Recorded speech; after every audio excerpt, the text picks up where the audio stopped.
Welcome to Washington Talk. I'm Eun Jung-cho. South Korea's Yoon Suk-yeol administration released its national security strategy, identifying North Korea as the most pressing threat. And South Korea is elected to the UN Security Council for a 2-year term. Today, we discuss South Korea's strategy on the Korean Peninsula and beyond.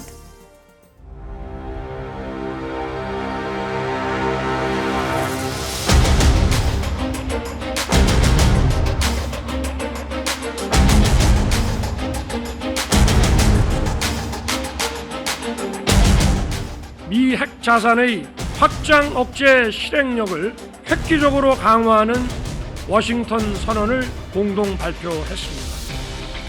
한미 동맹은 이제 핵 기반 동맹으로 격상되었습니다.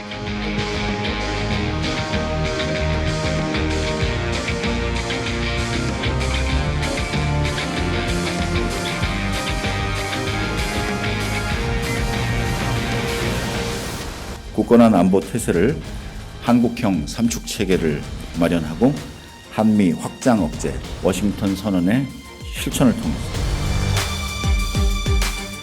Republic of Korea 180.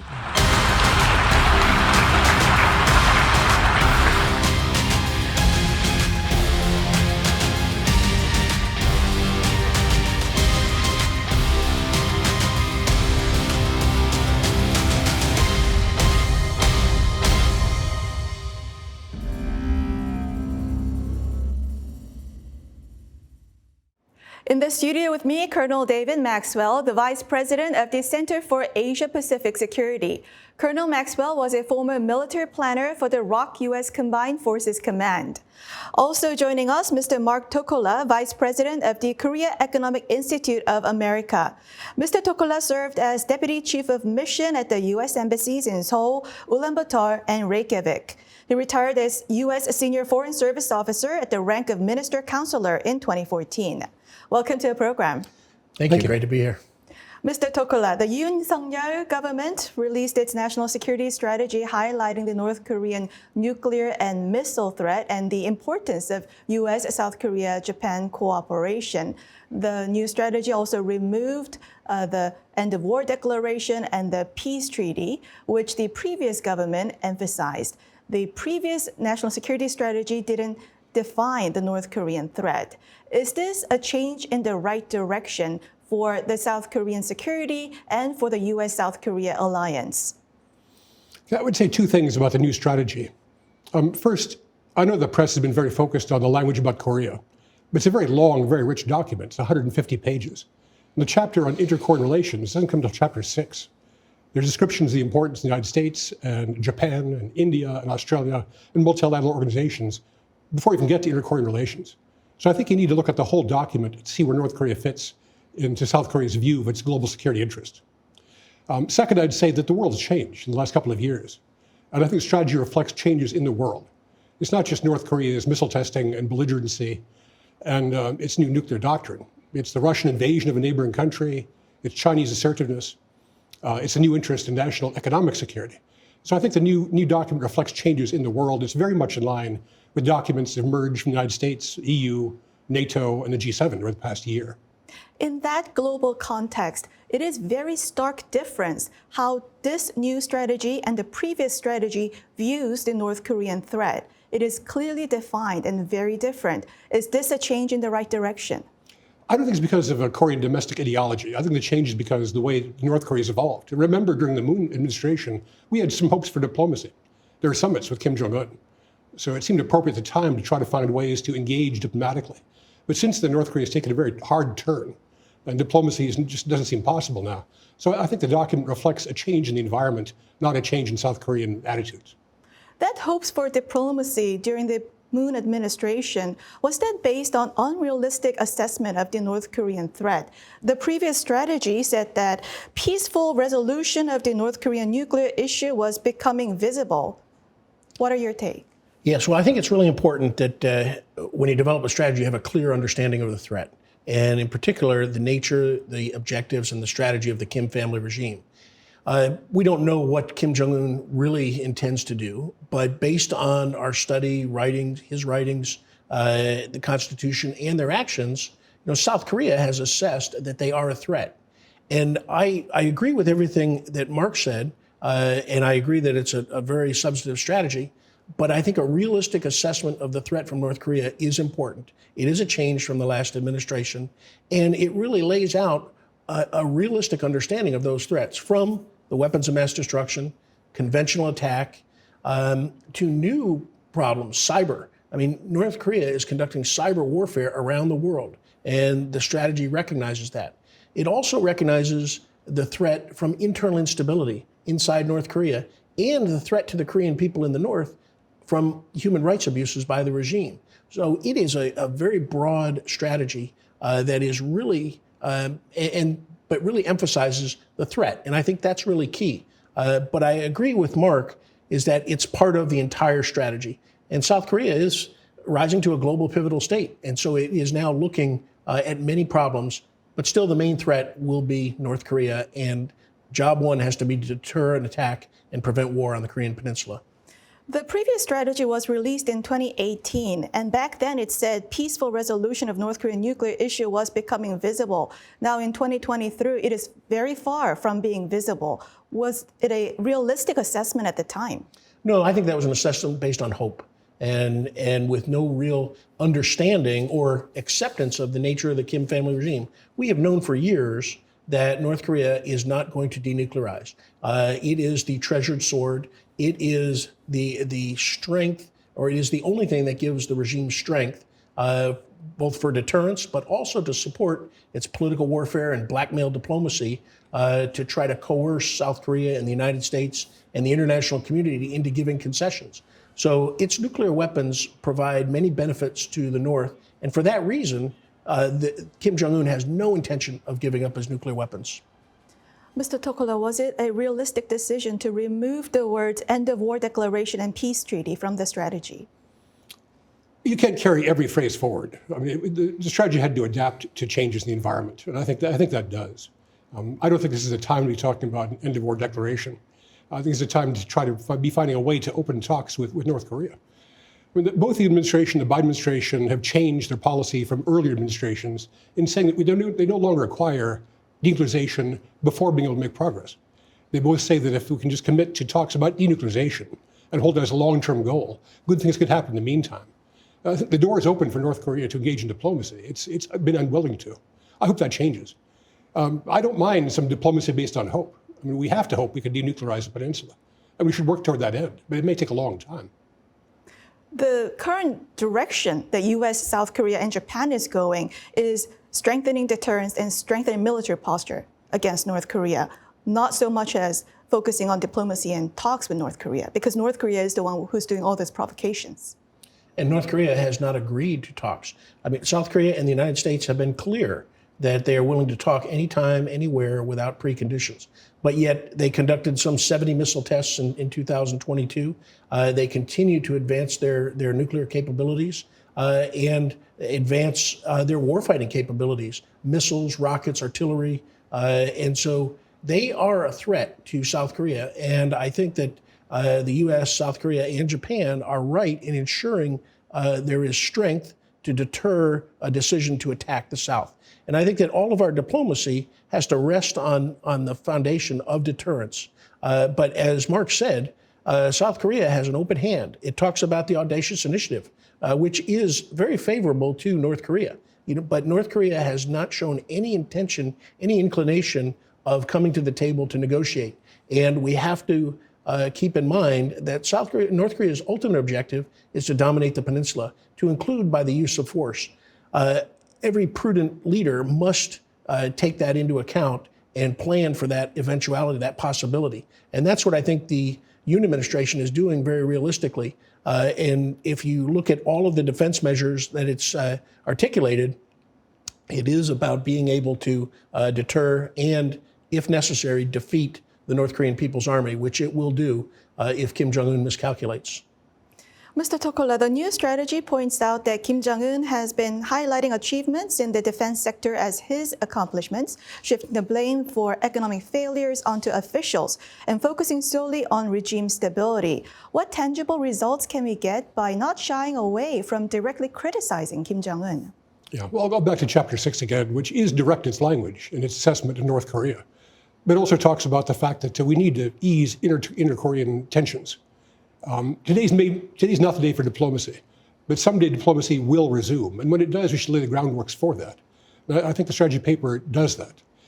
In terms of criticism, I would point out that President Trump, before the Trump-Kim summits, was insulting to Kim Jong-un personally and blasted North Korea's human rights record in the speeches in Washington and Seoul. That didn't stop North Korea from engaging in diplomacy when it felt the time was right to do so. Yes, I think that we have to be realistic. And I think that the words of both presidents and the international community towards Kim Jong-un have to be grounded in reality.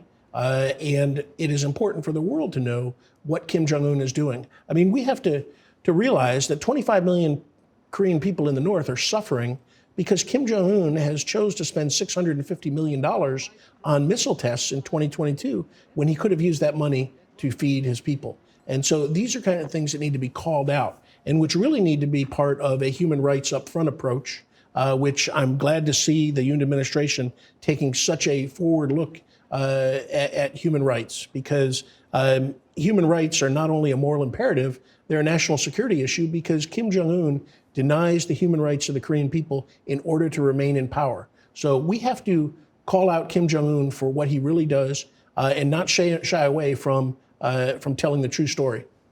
And Colonel Maxwell, there's a view in Washington that denuclearization and improvement in human rights, which you just mentioned, are quite difficult under the current Kim Jong-un regime, and that unification may be the only answer. Do you agree? And do you think U.S. and South Korea in their policy fully reflect the blueprint for unification?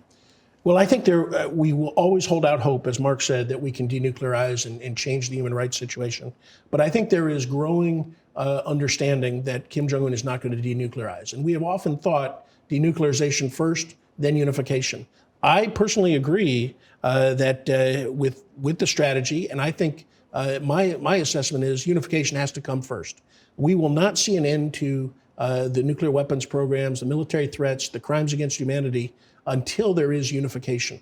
And a unification that is based on secure, stable, economically vibrant, non-nuclear Korea that is unified under a liberal constitutional form of government based on human rights, on freedom, liberty, market economy, and the rule of law.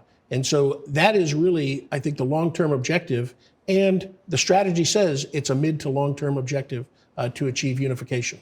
Colonel Maxwell, China and neighboring countries will be objecting to the idea of unification of the Korean Peninsula, in which case U.S. support would be very important, just like in the German unification. Well, yes, U.S. support is, but I would disagree that all those countries would object to unification. I think that they're all making plans for unification.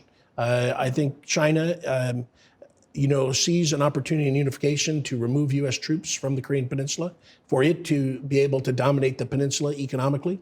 I think Japan would certainly like to remove the threat from North Korea and deal with a unified Korea that would be a phenomenal economic trading partner. So I question the assumption that everyone would object. So there are many benefits for the region and really for the world, because once unification occurs, South Korea, or a united Republic of Korea, will become an economic powerhouse. Now, Colonel Maxwell, regarding China, the new national security strategy aims to build mature relationship based on mutual respect and reciprocity. And although South Korea is not pursuing strategic ambiguity between the U.S. and China, do you think South Korea is sufficiently supporting U.S. efforts to check Chinese bad behavior? I would just be cautious in the way you ask the question, because South Korea's strategy is to support South Korea's interests, their national security interests, their national prosperity interests. I believe that our interests align in many ways, but the strategy is about South Korea. And I think that they want to have a mature, respectful reciprocal relationship with China, but China has to abide by the international rules-based order, and China has to respect South Korea's defense requirements, security requirements, and they were the ones that conducted economic warfare against South Korea when the THAAD was deployed. And so South Korea is willing to work with China, but China is the one that has demonstrated malign activities. I believe that South Korea will maintain good diplomatic relations with China if China acts as a responsible member of the international community. Mr. Tokola, you are a senior foreign service officer, and speaking about China's malign activity, Chinese ambassador to South Korea, 싱하이밍, warned Seoul against making wrong bets in the Sino-US rivalry. South Korea summoned Ambassador Shing and protested as provocative and possible interference in internal affairs. How undiplomatic was Ambassador Shing's comments, and do you think South Korea did the right thing to summon Ambassador Shing? I think the problem was that the Chinese ambassador gave his comments or his threats or his warnings to the head of the opposition party privately. It's not unusual for an ambassador to want to talk to opposition party leaders. Part of an ambassador's job is to understand the country to which you're assigned. But usually the purpose of those meetings is to listen and to hear what the opposition leaders have to say about the situation in their own country. It's not to deliver ultimatums or threats or bluster privately. I think if the Chinese ambassador wanted to deliver a message like that, he's perfectly free to. But he should have done so either quietly to the South Korean government or publicly, so everybody could have heard what he had to say. So I think the way he did it in a private meeting with the opposition leader was inappropriate and in bad taste. Colonel Maxwell, if Chinese ambassador to the United States met privately with minority leader and said the same thing, that minority leader wouldn't have just listened to that. Yes, I think that is the case. He would have probably rebuked the ambassador, and would stand up for American interests. But politics are complicated everywhere. Now, Mr. Tokola, the U.S. interest and South Korea's interest on Japan and China may not always coincide. U.S. efforts to block Chinese access to high-tech industry is posing new challenges to Korean companies. U.S. experts say because of Chinese anti-competitive and coercive activities, in the long run, it is better for South Korean companies to cooperate with the United States. Is this a compelling case for Korean companies? I think the opening point is that the U.S. companies and South Korean companies are in exactly the same boat. We face the same problems. The United States needs to have a normal, commercial, healthy relationship with China, just like South Korea does. So I think we agree the way we should be able to function with China. The problem is that the Chinese state views its economy as a tool of national power. And so it's difficult for free market economies like the U.S. and South Korea to deal with that. We're going to have to, and there's no decoupling from China. If we did, it would cause a depression. Relations are very important. We just need to find some way to balance national security interests and normal competition and make sure it doesn't become protectionistic. There's a lot to talk about, but it's a problem for us to deal with mutually. Is it excessive request to Korea for White House or the Congress to ask South Korea not to backfill Micron's lost production? On Micron, I find that a very tough case. This is not about export controls. We know how to do export controls. There's a system for it. This is about a joint effort to deal with economic coercion.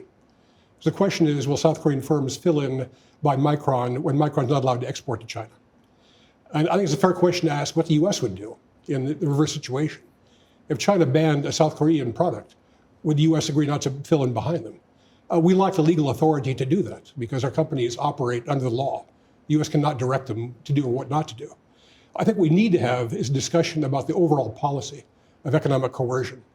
The U.S. can raise Micron concerns, but it's not in a position to demand anything until we have a system in place.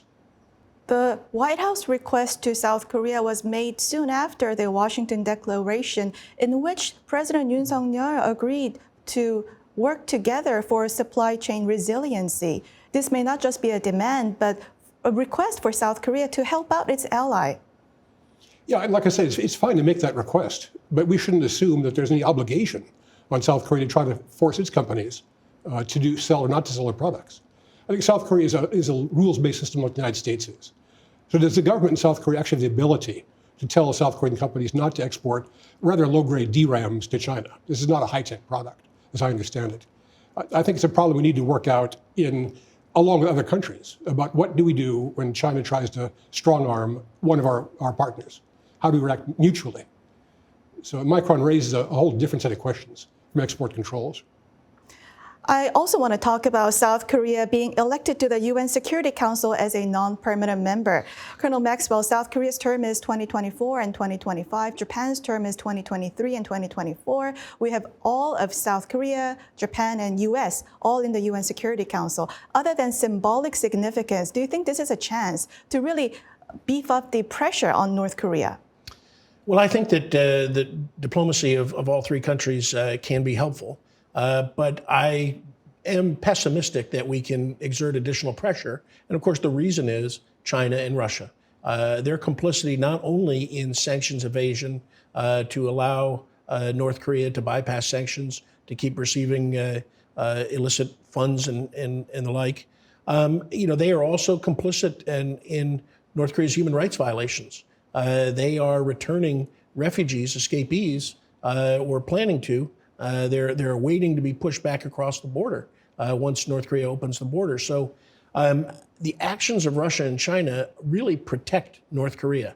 And regardless of the diplomatic initiatives and synergy, China and Russia have a veto. And so that's going to really hamstring the ability for the UN Security Council to exert more pressure on North Korea. That said, I think that the election of South Korea to the UN Security Council is really important, not just for North Korean issues, but for South Korea as a global pivotal state. And I think we should judge the success of the two-year term not by pressure on North Korea, but rather on how much good South Korea does throughout the world for the international community. And I expect that it will use its seat there to really do some good, whether it's peacekeeping operations or economic development around the world. South Korea is stepping up and, as President Yoon says, acting as a global pivotal state. Regarding North Korea specifically, Mr. Tokola, do you think there is a chance to exert more pressure on North Korea at the UN Security Council? Is there a room for any action at the UN Security Council, even with Chinese and Russian obstruction? Not in the Security Council. I mean, it's already been clear that Russia and China are not going to discipline North Korea for its provocative acts. We can't assume they're going to do otherwise. I mean, the hope for the UN system is in the technical agencies and the lower, rather than the Security Council. So I think the activities of the UN Office of High Commissioner of Human Rights in Seoul are terrific. And I think the WHO and FAO are standing by to try to help North Korea. The UN can do a lot, but the Security Council is paralyzed. So other than UN Security Council, G7 or G20 or Quad, is that the avenue that South Korea should seek more support? You're exactly right. That's where it is. I think G7 plus, and by that I mean Australia and South Korea plus G7, is where the action is today. That's a body that can actually do something.